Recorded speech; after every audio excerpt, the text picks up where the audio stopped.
नमः चंडिकाय। चौथा अध्याय, इंद्रादि देवताओं द्वारा देवी की स्तुति। ध्यान।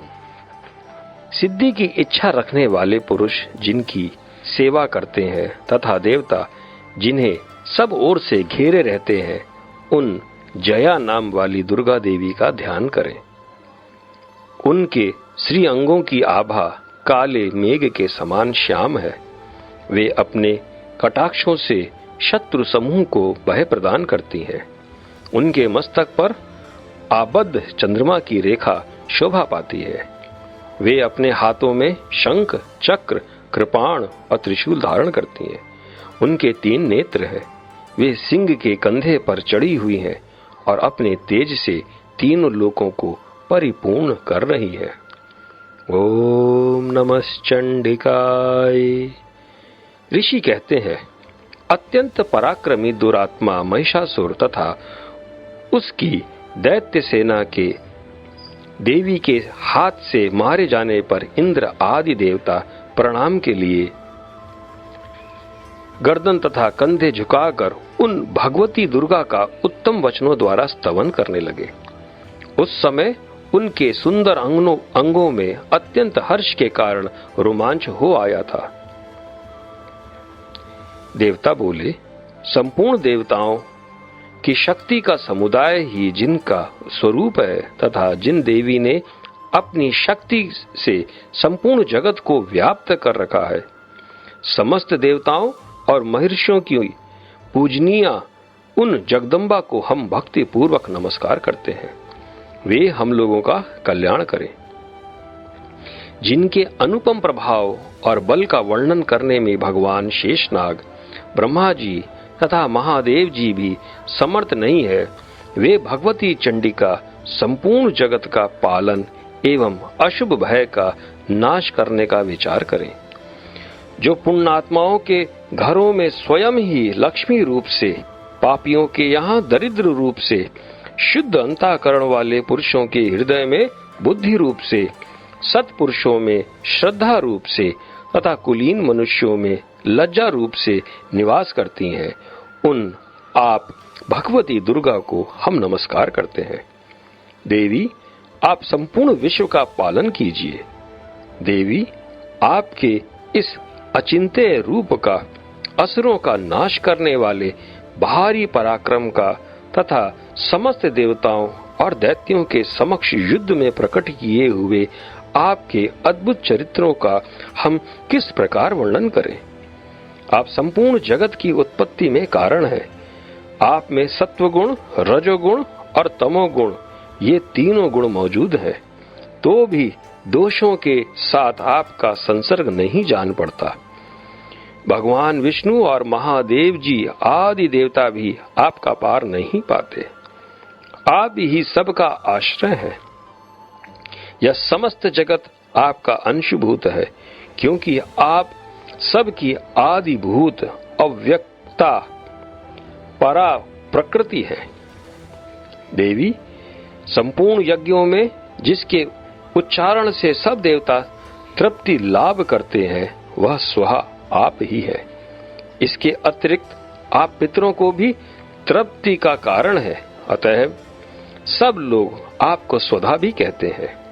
देवी, जो मोक्ष की प्राप्ति का साधन है, अचिंत्य महाव्रत स्वरूपा है, समस्त दोषों से रहित जितेंद्रिय तत्व को ही सार वस्तु मानने वाले तथा मोक्ष की अभिलाषा रखने वाले मुनिजन जिसका अभ्यास करते हैं, वह भगवती पराविद्या आप ही है। आप शब्द स्वरूपा है। अत्यंत निर्मल ऋग्वेद, यजुर्वेद तथा उद्गीत के मनोहर पदों के पाठ से युक्त सामवेद का भी आधार आप ही है। आप देवी, त्रयी और भगवती है। इस विश्व की उत्पत्ति एवं पालन के लिए आप ही वार्ता के रूप में प्रकट हुई हैं। आप संपूर्ण जगत की घोर पीड़ा का नाश करने वाली हैं। देवी, जिससे समस्त शास्त्रों के सार का ज्ञान होता है, वह मेधा शक्ति आप ही है। दुर्गम भव सागर से पार उतारने वाली नौका रूप दुर्गा देवी भी आप ही है। आपकी कहीं भी आसक्ति नहीं है।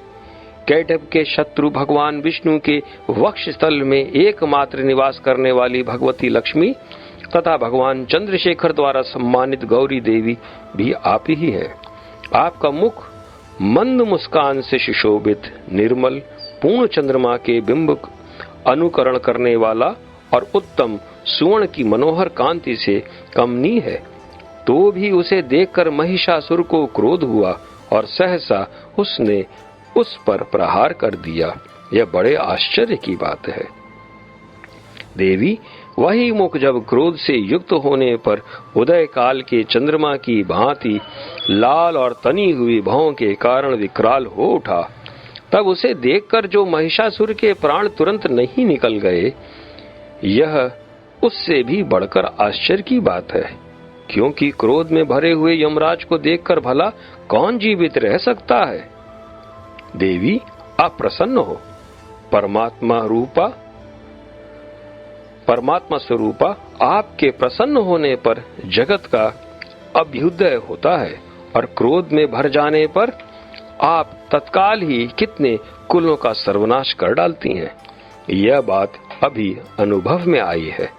क्योंकि महिषासुर की यह विशाल सेना क्षण भर में आपके कोप से नष्ट हो गई है।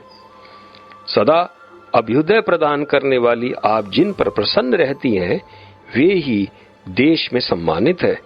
उन्हीं को धन और यश की प्राप्ति होती है। उन्हीं का धर्म कभी शिथिल नहीं होता तथा वे ही अपने हृष्ट पुष्ट स्त्री, पुत्र और भृत्यों के साथ धन्य माने जाते हैं। देवी आपकी ही कृपा से पुण्यात्मा पुरुष प्रतिदिन अत्यंत श्रद्धा पूर्वक सदा सब प्रकार के धर्मानुकूल कर्म करता है और उसके प्रभाव से स्वर्ग लोक में जाता है। इसलिए आप तीनों लोकों में निश्चय ही मनोवांछित फल देने वाली हैं। माँ दुर्गे, आप स्मरण करने पर सब प्राणियों का भय हर लेती हैं और स्वस्थ पुरुषों द्वारा चिंतन करने पर उन्हें परम कल्याणमयी बुद्धि प्रदान करती हैं। दुख, दरिद्रता और भय हरने वाली देवी, आपके सिवा दूसरी कौन है जिसका चित्त सबका उपकार करने के लिए सदा ही दयार्द रहता हो। देवी, इन राक्षसों के मारने से संसार को सुख मिले तथा ये राक्षस चिरकाल तक नरक में रहने के लिए भले ही पाप करते रहे हो, इस समय संग्राम में मृत्यु को प्राप्त होकर स्वर्ग लोक में जाएं, निश्चय ही यही सोचकर आप शत्रुओं का वध करती हैं। आप शत्रुओं पर शस्त्रों का प्रहार क्यों करती हैं? समस्त असुरों को दृष्टिपात मात्र से ही भस्म क्यों नहीं कर देती? इसमें एक रहस्य है। ये शत्रु भी हमारे शस्त्रों से पवित्र होकर उत्तम लोक में जाएं। इस प्रकार उनके प्रति भी आपका विचार अत्यंत उत्तम रहता है। खड्ग के तेज पुंज की भयंकर दीप्ति से तथा आपके त्रिशूल के अग्रभाग की धनी भूत प्रभा से चौंधिया कर जो असुरों की आंखें फूट नहीं गई, उसमें कारण यही था कि वे मनोहर रश्मियों से युक्त चंद्रमा के समान आनंद प्रदान करने वाले आपके इस सुंदर मुख का दर्शन करते थे। देवी, आपका शील दुराचारियों के बुरे बर्ताव को दूर करने वाला है। साथ ही यह रूप ऐसा है जो कभी चिंतन में भी नहीं आ सकता और जिसकी कभी दूसरे से तुलना भी नहीं हो सकती। तथा आपका बल और पराक्रम तो उन दैत्य का भी नाश करने वाला है जो कभी देवताओं के पराक्रम को भी नष्ट कर चुके थे। इस प्रकार आपने शत्रुओं पर भी अपनी दया ही प्रकट की है। वरदायिनी देवी, आपके इस पराक्रम की किसके साथ तुलना हो सकती है तथा शत्रुओं को भय देने वाली एवं अत्यंत मनोहर रूप, ऐसा रूप भी आपके सिवा और कहाँ है। हृदय में कृपा और युद्ध में निष्ठुरता, ये दोनों बातें तीनों लोकों के भीतर केवल आप में ही देखी गई हैं।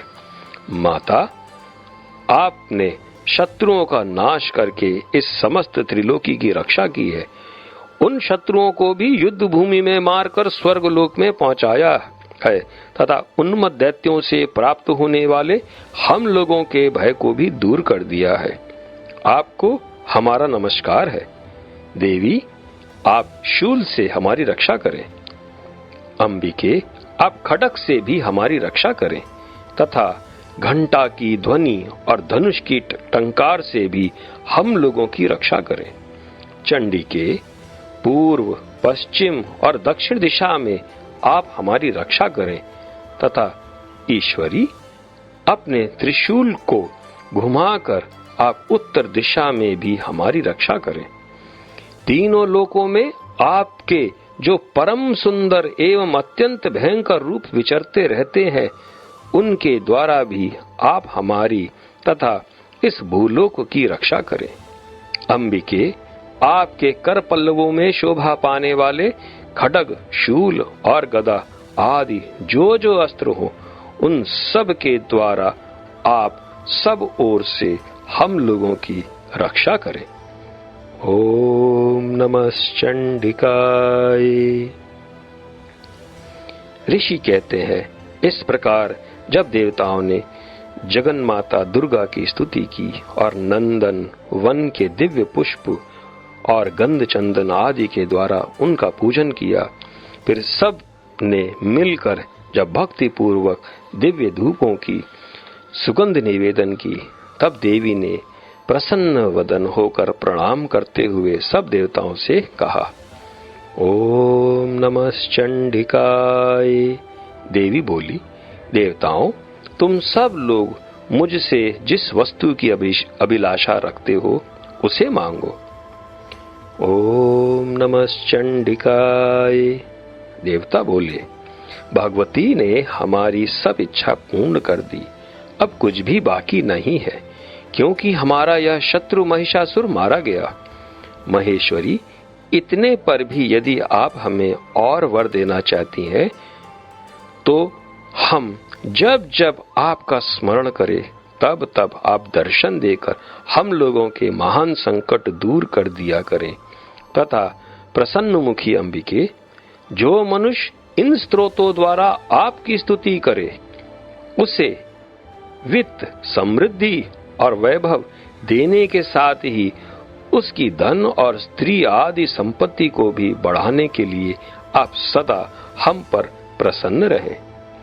ओम नमः चंडिकाय। ऋषि कहते हैं, राजन, देवताओं ने जब अपने तथा जगत के कल्याण के लिए भद्रकाली देवी को इस प्रकार प्रसन्न किया, तब वे तथास्तु कहकर वहीं अंतर ध्यान हो गईं। भूपाल, इस प्रकार पूर्व काल में तीनों लोकों का हित चाहने वाली देवी जिस प्रकार देवताओं के शरीर से प्रकट हुई थी, वह सब कथा मैंने कह सुनाई। अब पुनः देवताओं का उपकार करने वाली वे देवी दुष्ट दैत्यों तथा शुंभ निशुंभ का वध करने एवं सब लोगों की रक्षा करने के लिए गौरी देवी के शरीर से जिस प्रकार प्रकट हुई थी, वह सब प्रसंग मेरे मुंह से सुनो। मैं उसका तुमसे यथा वक्त वर्णन करता हूँ। ओम नमः चंडिकाय।